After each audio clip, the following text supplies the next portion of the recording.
Piece হ্যাঁ sir. তাহলে যদি এখানে 100 পিস থাকে কত টাকা দিবেন? 20,000 টাকা স্যার। 20,000 টাকা দিন। ছোট্ট একটু জিনিস। জি স্যার।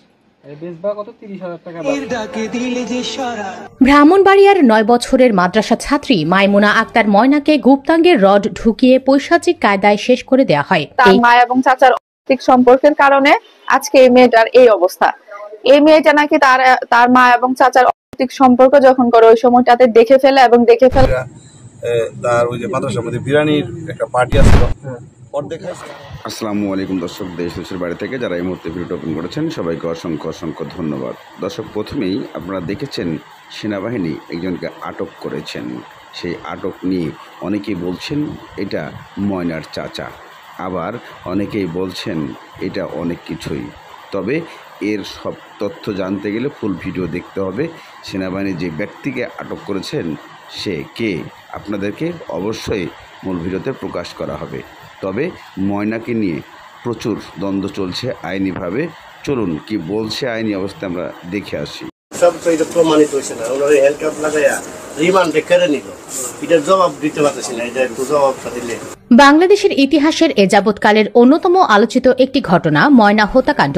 2025 সালে আমরা বাস করছি বিজ্ঞানের যুগে। মামলার তদন্তে কারচুপি না হলে কখনোই অপরাধীদের খুঁজে বের করতে 8 থেকে 9 দিন সময় লাগে না। এই যে ময়নার ঘটনাটা নিয়ে যে এত কাদা ছোড়াছুড়ি হচ্ছে, এক পক্ষ আরেক পক্ষকে দোষ দিচ্ছে, এই যে বলতেছে যে ময়নার মা দায়ী, ময়নার মা এই কাজটা করেছে, ময়নার মা জড়িত ছিল, ময়নার চাচা জড়িত ছিল, এই কথাটা বলার জন্য যে অনেকেই বলতেছেন যে প্রমাণ হওয়ার আগে কেন এই ধরনের আলোচনা। শুনেন, এই ধরনের আলোচনা কিন্তু ময়নার বাবার জন্য দিলে অনেকে ভাবতেছেন রিমান্ড দিলে সে যদি দোষী না হয়েও স্বীকার হয়ে পড়ে যে আমি করছি, এরকমটা অনেকেই ভাবতেন।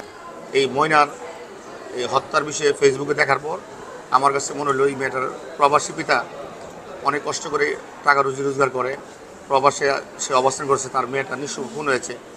বিবেকের তাড়নায় আমি আমার ফেসবুক ভেরিফাইড ফেসবুক স্যার এখন আমাদের ভালো হয়ে থাকতে জানা স্যার বাঙালিগণ কেন?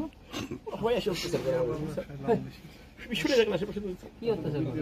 আমাদের মামলা আমাদের আমরা ব্যবসা করি এরকম করে আমাদের অত্যাচার করে নিয়ে যায় স্যার। এসে চাকু দেখায় ভয় দেখায়। একদিন আছে আমাকে দাবি চোট মেরতে আছে স্যার, আগে শার্টটা এড়িয়ে লাগছে, সেটা ভিডিও ফুটেজ রিসিভ মামলা করে দেওয়া আছে স্যার। এমন দামটা দিচ্ছে আমার ঘাড়ের উপর মারছে, আমাকে মানে ফেলতে উদ্দেশ্য ছিল। আপনি কিনা আমাকে 200 টাকা করে কিনা, আমরা হচ্ছে 250 টাকা 300 টাকা কষ্ট করে নিয়ে যায় রোজ যাচ্ছে আমার থেকে। তোরা হইতে কইতে বলছে না বাড়ি করো। ছোট বাচ্চা আছে, লাইট আছে, দাঁড়ান লাইট দিচ্ছি। বুদ্ধি মানুষ বার করো দেখি বের লাগছে কথা দেখছেন?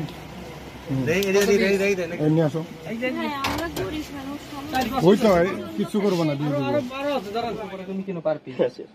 তাহলে যদি এখানে 100 পিস থাকে কত টাকা দিবেন? 20,000 টাকা স্যার। 20,000 টাকা দিন। ছোট্ট একটু জিনিস। জি স্যার।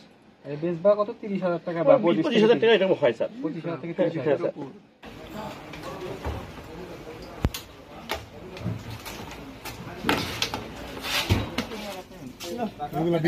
টাকা তোর কাছে রাখ, নিজের টাকা নিজের কাছে রাখ। এটা কবে বেচছিস? কবে টাকা? গাড়ি এতগুলা খুচরা গাড়ি ভাড়ার টাকা এবার আবার ঠিক পারবো।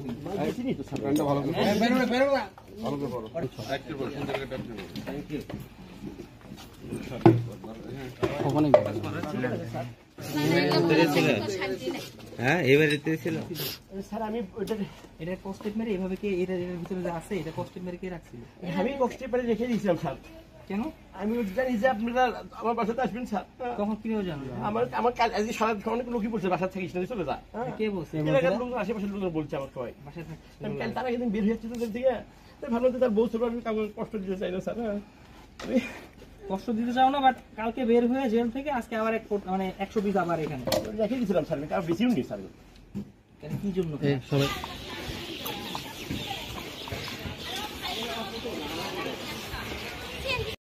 সেনাবাহিনী আটক করা সেই ব্যক্তিটি আসলে মূলত ময়নার চাচা নয়, উনি এক মাদকা ব্যবসায়ী। তার বাড়িতে সেনাবাহিনী অভিযান চালাচ্ছে এবং অভিযান চালিয়েই তাকে ধরার চেষ্টা চালাচ্ছে এবং ধরেছে। এটাকেই অনেকেই চালিয়ে দিচ্ছেন যে এটা ময়নার চাচা এবং ময়নার মায়ের পরকীয়ার সূত্র ধরেই সেনাবাহিনী তাকে গ্রেপ্তার করেছে। আসলে এই অংশটা কোনো ক্রমেই ময়নার সঙ্গে জড়িত নয়।